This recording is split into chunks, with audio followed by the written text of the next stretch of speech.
Welcome to Kaizen Time, part of the Blood, Sweat, and Business podcast, where we provide constant improvement to businesses through timely, actionable financial solutions. Do you want answers to your financial questions? Email us at bsp@kaizencpas.com. I'm your host, Mark Valesky. Now let's get started. Welcome to Kaizen Time, part of the Blood, Sweat, and Business podcast. I'm joined by Eric Jorn, a partner here at Kaizen. Welcome, Eric. Thank you. Today we're going to be talking about BOI, Beneficial Ownership Information. What is this horrible sounding thing? Well, most small business owners who run legit small businesses are probably thinking here's another headache that I have to deal with, right? And beneficial ownership reporting is really just reporting to a government agency to say who are the owners of this business. Okay. Let's actually talk about what entity of the government's doing this. So this is not the IRS, which is who we're typically dealing with because we're doing taxes. So this is the U.S. Treasury, and within the Treasury there is the FinCEN. Is that FinCEN. Yep, FinCEN. You got it. Financial Crime Enforcement Network. I did study for this right here. But all this stuff is really new for 2024. So this is nothing that's ever come out before. So kind of give me a little bit of, you got a little history lesson on this? Yeah, well, so essentially what they're trying to do is prevent fraudulent businesses from laundering, hiding, stealing money.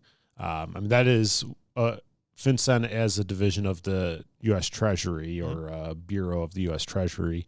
That's their job, right, is to figure out what companies are racketeering, laundering, and this is committing all financial businesses. crimes. It's not just small businesses. We're talking top to bottom. They govern pretty much govern everybody. Us in the financial services space are very familiar with them, especially if you are a broker or a financial advisor. You have to comply with a lot of FinCEN rules because obviously you are using people's money to help them make more money. So we're familiar with that agency. However, the small business landscape is really not, right? If I'm a, say, auto repair shop, I've probably never heard of FinCEN. Because you've never really had to worry about it. A lot of the work is just above the bar, right? Exactly. You're working with a very physical product. Yep. There's not a lot of, I guess, questionable financial activity, right? Exactly. Yeah. So now to help combat some things where people were, creating false entities and hiding ownership interests and trying to layer things to create. I guess if you've ever seen the TV show Ozarks, okay, and they're laundering money, that's kind of the whole, I guess, crime concept of that TV show. So you're telling me someone in the U.S. Treasury watched Ozark? I'm sure that's what caused all this. Well, that would be really funny, right? But so essentially, one of the things that they are doing are creating multiple layers of entities to hide direct ownership of different holdings, right? And what they're doing is they're washing money. So they're creating they're running a business and creating fake expenses to run income and fake expenses through that business to essentially take cash and put it into the financial network, also the banking system. But doing this, they're using fake entities in which FinCEN is always trying to find, where are these activities happening? Find out what's legitimate, what isn't. Exactly. So what do these businesses have to do to comply? Yep. So essentially, it's an annual report of ownership information for any business that is organized or registered with the state. So this is going to be corporations and LLCs. So C corps, S corps. So this is a legal entity. This is a legal entity determination. So meaning you have in the legal entity space, there's LLCs and corporations, partnerships, S corporations. Those are all tax attributes.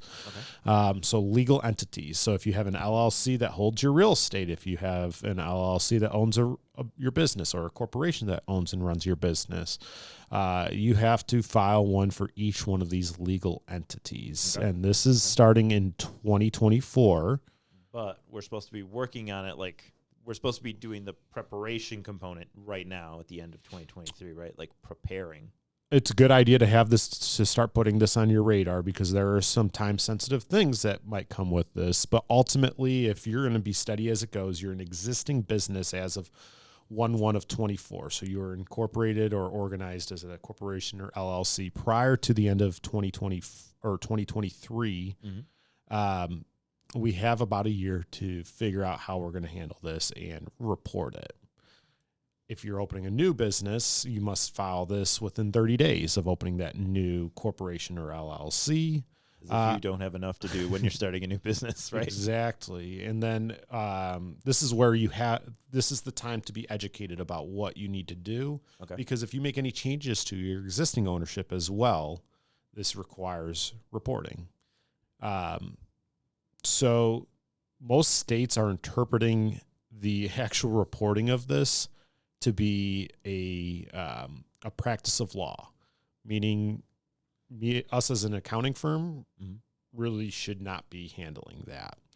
So who does that mean has to handle this? So it's either the business owner, right? Because you can practice your own business law and represent your own business, just like you can file your own.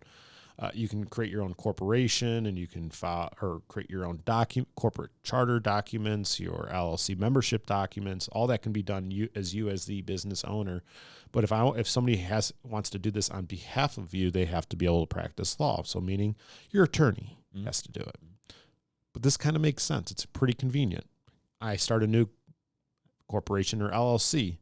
Well, guess who's helping me do that? My attorney. So while they're starting that new entity, they should immediately go and file your BOI report. Yep. If you are making a legal change, you're buying out a partner, you're adding a partner or shareholder, you're getting divorced, something happens there, a business needs to succeed, maybe the owner passes away and I inherit that stock. These are all reporting events. But guess who has to do legal paperwork to execute all those things? Your lawyer or attorney. So in many ways, we dodged a bullet. Is what I'm hearing. It's similar. I mean, we look at it similar to an annual report, right? If you open a LLC or corporation with your state, it's just another document. Every year you have to file it. It's not like this is a complicated report. However, it's just under one lane of law. Just like, I guess, a mechanical auto repair shop might not do body repair. Understood. That makes sense. We handle tax law. We don't handle business law because that has to be done by an attorney. Yeah. They're completely separate trains of activity. Exactly. So again, as we don't know exactly what the process looks like. So there's a portal that's supposed to open up January 1st of 2024 to go in and report all this information. So we don't know really form or function. What we do know is anybody who I believe has 25% or greater interest inside of that corporation or LLC is you are required to report their information as that beneficiary of that entity. Okay. So in the end, really, this is just another document for reporting. This isn't something you have to worry about. Oh, I'm going to get dinged for you could get dinged for it, right? If you're not doing your reporting. But, we're not paying any extra to the government or anything. This is just a type of reporting. They want to know that everything is basically you're above the bar kind of thing. Exactly. This is a compliance report. As far as we know, there's not going to be fees associated with FinCEN to receive this. There's not a filing fee as far as we're concerned. Obviously, if you need to have your attorney file this for you, they'd probably charge a fee. Most attorneys offer some sort of package where they will handle your, say, corporate minutes, which you're supposed to keep every year. And if you're not doing that, that's probably a good time to start thinking about doing that. They may file your annual report, which needs to be done every year. And I'd assume that we're just going to throw this thing in the ring. Okay. As of now, we don't know what the ongoing cadence of filing is for your annual requirement to file. That could be, is it around your organization or incorporation date? Maybe it is, calendar based and everybody's doing this in January. I hope not, because that's going to be a, You know, Just we got another enough thing to things that add are due in January. January, right? We're year-end planning, we're budgeting, we got 1099s, we got W-2s. I mean, there's just a million things that need to happen going into the new year. I hope they allow this to be different for every business a little and kind of flexible. spread out throughout the year. Right. Important thing, though, Yeah. there are penalties associated, and I they have to come. read off paper because They're going to give you a ticket.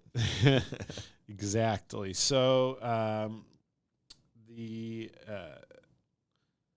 so if a person has reason to believe that a report filed with FinCEN contains inaccurate information and voluntarily submits a report correcting information within 90 days, there's no penalties on that. So that's good. So if you make a mistake, you can correct it within 90 days. So if you're the business owner, you file it. Yep. There's an error. You're good. It's okay.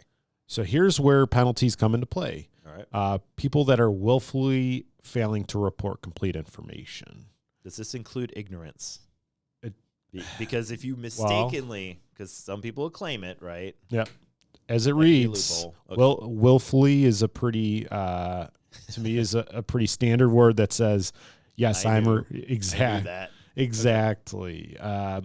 So that penalty is $500 for each day that the violation continues. And it also can include criminal penalties such as imprisonment for up to 2 years and an additional fine for up to $10,000. So that could be a pretty That is expensive financially mistake. crippling. If from you what I say, you know, hey, I'm just not going to do this, it could come back and bite you pretty bad and be financially crippling. Especially to your if you don't business. find out within $500 a day stacks up pretty quick. Exactly. So what would be, your best advice to a small business owner? To a small business owner, An LLC. keep apprised of this, right? Just keep an eye on it. Let's put a calendar reminder, let's say in October of next year, if I have an existing business, that hey, who is What's handling this my done? BOI reporting? What are we doing here, right? I think there's going to be a lot more information published between now and then. Which we'll be doing too. We'll stay on top of this. Yep, we're going to stay on top, and we will feed whatever information we can. And maybe if we're allowed to help prepare this could be something that we do. But as of right now, You gonna become an attorney, Eric?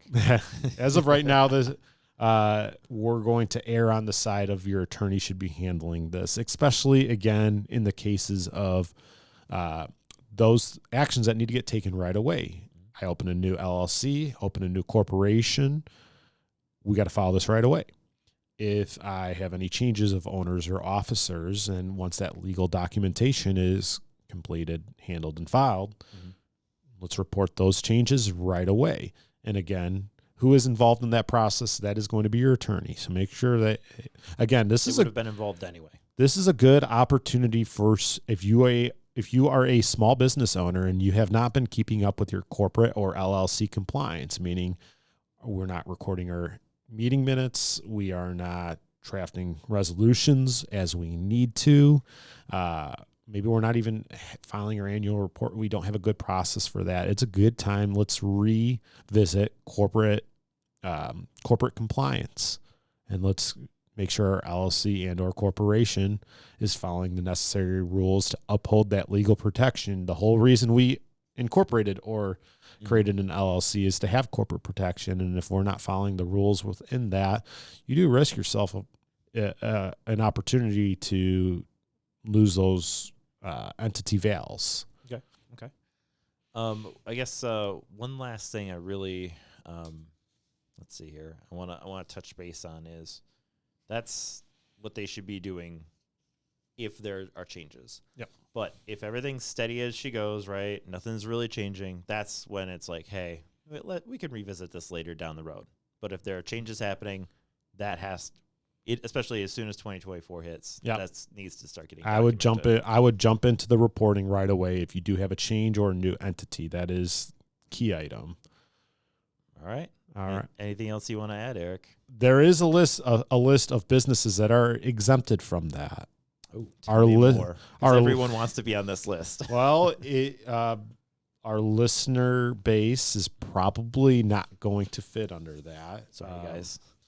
So our exemptions are, I'm gonna read through a list very quickly. That's small text. It is securities reporting issuer, government authority, bank, credit union, depository institution holding company, money services business, broker or dealer in securities, securities exchange or clearing agency, other Exchange Act registered agency, investment company or investment advisor, venture capital fund advisor, insurance company, state licensed insurance provider, Commodity Exchange Act registered entity, accounting firm, public utility, financial market utility, pooled investment vehicle, tax exempt entity. Entity is assisting a tax exempt entity, large operating company, subsidiary of certain exempt entities, and an inactive entity. Now, I heard accounting firm in there. I heard it too. We are not exempt because we do not do audit or review for SEC reporting companies. So this list is comprised of businesses in which are already largely governed by FinCEN, hence why they are already exempt. Now, we also said large operating entity. So that means it needs to follow 6 different criteria. They must have more than 20 full-time employees. The 20 full-time employees must be employed inside of the United States. Business must have an operating physical presence in the United States. Business files a federal income tax return demonstrating more than $5 million in gross receipts. Business tax return is a C corporation tax return, S corporation tax return, or a partnership tax return. Gross receipts or sales from sources outside of the United States are excluded from that $5 million measurement. So if you're making sales outside of the U.S., that excludes from so essentially $5 million domestic sales, 20 full-time employees, physical presence in the United States, and any foreign revenue is excluded. Okay. So most of our clients, though, they are not excluded. They don't meet all 6 of that criteria. Okay. All right. Well, very good. And if there are questions, anyone can reach out to us. We're happy to. We will provide guidance as best we can. Best as we can. This is all new for everyone. So. Exactly. All right. Perfect. Thank you so much, Eric. Thank you. You've been listening to Kaizen Time, part of the Blood, Sweat, and Business podcast. If you like what you heard, subscribe and leave a 5-star review. This podcast has been brought to you by Kaizen CPAs Plus Advisors, providing advisory and accounting services to help you grow your business. Learn more at kaizencpas.com or email us at bsb@kaizencpas.com.